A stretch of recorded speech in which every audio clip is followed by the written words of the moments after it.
All right, last minute changes by the Chargers right before this kind of big game against the Washington Commanders. If you're new to the channel, we are Detroit Lions fans, but this channel fully dedicated to the Chargers to give you an outsider's look into your team. Let me know in the comments how you're going to be watching this game. You at home? You going to it? Give me your thoughts, emotions. Watch it with friends. We asked this before, like, are you a solo watcher? It's like, I can't go to parties and stuff like that. I need to be watching it. Or do you like being around other people cheering? Let me know in the comments. I'm a solo watcher myself. I just need to watch it. I like watching it. I want to get better at getting together, though, with people. That's something I want to get better at. Take it easy. Just have some fun. We'll figure that out. Okay, here it is. Last minute things going on right here. The one that Mekhi Becton. So he was limited in practice for Wednesday and then Thursday and then Friday was a full practice. So it's like, all right, sweet. We got Mekhi Becton back. But the adjustment was, or the changes, his game status is questionable. So it's going to be kind of a game time decision type thing for him. The other one is Will Dissly was limited throughout. He's questionable. Derwin James, limited, full. He's good to go. Andre James, Tareeb Still, Keenan Allen got a rest, and then he's good to go. And then Joe Alt, they're going to hold out. So the Mekhi Becton one is the big one that we have to watch and make sure, because the Chargers made a change there with the offensive line. They've signed some guys.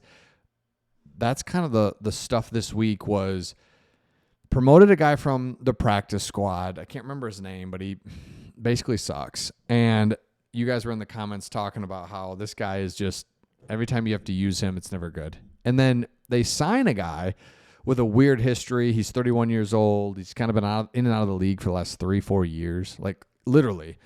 You don't see that. Usually you have a couple years you're trying, and then you're done. But he's just been like trying, cut, trying. Guys, it's like, oh my gosh. So it's kind of a weird spot for the Chargers to be in. But when you look at this game, there's a couple things that I think we've all kind of been talking about. Number one, can Ladd McConkey get going? You're 3-1 without Ladd McConkey really doing anything. He had one catch for 11 yards, but he was targeted 6 times. So usually, you catch 5 of 6 or 4 of 6, even if you're only, targeted 6 times, break one. So you end up with, say he would have had 4 catches for 41 yards. 4 catches for 60 yards, something like that. But all right, sweet, solid. But 11 yards is crazy. 3 drops. So what if Ladd McConkey can get going, right? I think you're going to be happy with that and just fine. The other one that I think you'll be all good with is Debo. I'm curious because Debo Samuel, great player, but he's a little bit older. The 49ers trade him. It's like, what do we got here? So your defensive coordinator compared him to the offensive version of Derwin James, which is not good. Just kind of a do-it-all, tough, anything you need. And it's like, okay, let's see what you got there. I'm hoping that he shows his age and you're just not really super worried about it is kind of what I'm hoping. The other thing that's interesting, and I don't know why more teams don't do this with a mobile quarterback, is that the Washington Commanders rank top 2 league-wide with 29 carries and 164 yards, 2 touchdowns off the read option. And the Chargers can defend this, and this is where Derwin James comes in. Derwin James can defend the read option, but you've had some mixed results so far. And the other thing that PFF is looking for is Omarion Hampton. First 100-yard career game, love it.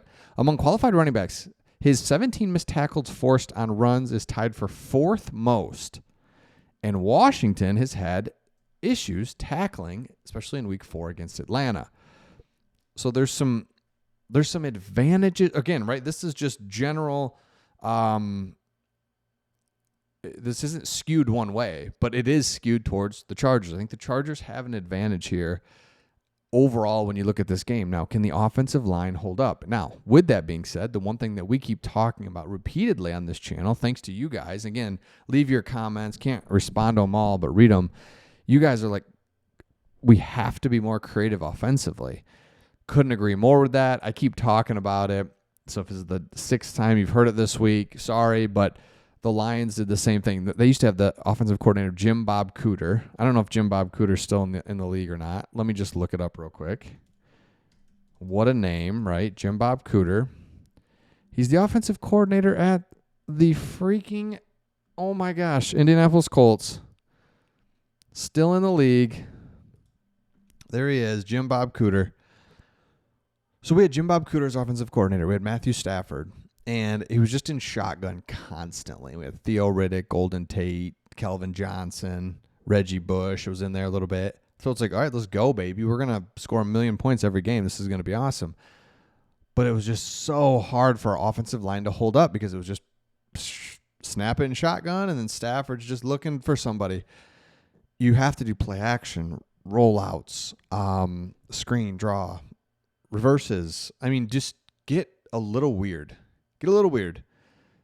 Do weird stuff. The offensive line just cannot do a traditional pass set. Let's just line up and play. And so then when Dan Campbell got here, Ben Johnson got here, man, the creativity, the movement, it's just, we're not just going to, Jared Goff is just thriving in it. And it's like Justin Herbert is more mobile, obviously, more active, more athletic than Jared Goff, so he can do even more things. Like, so you have to do that, and I think if they do, they'll be just fine. The other thing we keep looking at that is fun, I don't know. I think it's easy to look at your own team and say, okay, we're 3-1, great. But when you look around the rest of the NFL, you can kind of see like Patriots, nobody knows. Dolphins, Jets are terrible. I mean, Bills are good. So you got 2 teams out of that division. AFC West, there's 3 teams. There's 3 teams. Raiders are starting to lose it.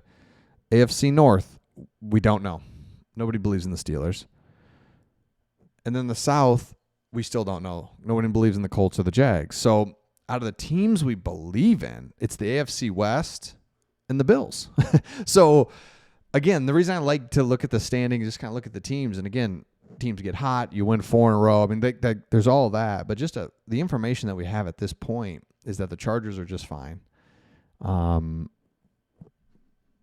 There's 3 teams in the AFC West, the Bills, and then outside of that, it's like, I don't know. And so that's, I don't know, it's fun or what? So, all right, let me know in the comments as well. Okay, we're getting down to it. Don't ask this ever. Just, where are you? Obviously, you're here. You're on YouTube, but like, where are you consuming most of your football content? Are you on X? Are you on Twitter? You know, Twitter X. Are you here on YouTube? Are you watching like post-game shows and stuff? I mean, that's almost kind of out, right? It's like, I'm just going to YouTube, see what they got to say. It's kind of where I'm thinking you're at.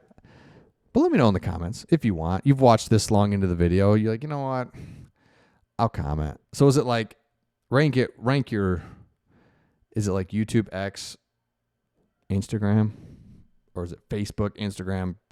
Let me know your thoughts in the comments. We'll see all of you on the next one.